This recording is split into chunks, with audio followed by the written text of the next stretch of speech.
કેન્દ્રના સહકાર મંત્રાલયનું ડેલિગેશન આજે બનાસ મોડલની મુલાકાત લેશે।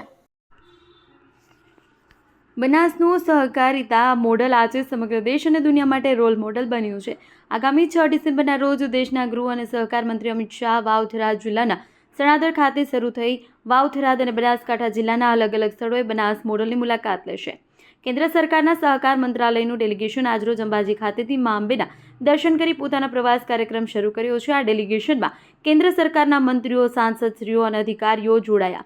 તેઓ આજે બનાસકાંઠાના વડગામ તાલુકાની મુમનવાસ દૂધ ઉત્પાદન મંડળી, બનાસ ડેરી ખાતે ચીઝ યુએચટી અને protein plant, Banas medical college Moriya, Badlapura plant, Deesa taluka Dama cement station અને બાયો સીએનજી પ્લાન્ટની વિઝિટ કરશે। આ ડેલિગેશન વાવ-થરાદ જિલ્લાના લાખાણી તાલુકાના જેરડા ખાતે અમૃત સરોવર અને સેવા મંડળીની મુલાકાત કરશે।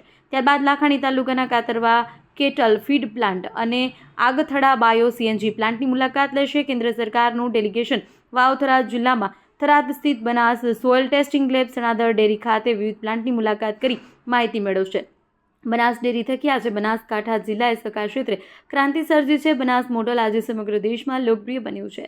બનાસકાંઠામાં 5 લાખ પશુપાલકોની મહેનત અને બનાસ ડેરીના સહકાર થકી દૂધ ઉત્પાદન અને અનેક ધંધાઓ થકી પશુપાલકો આત્મનિર્ભર બન્યા છે।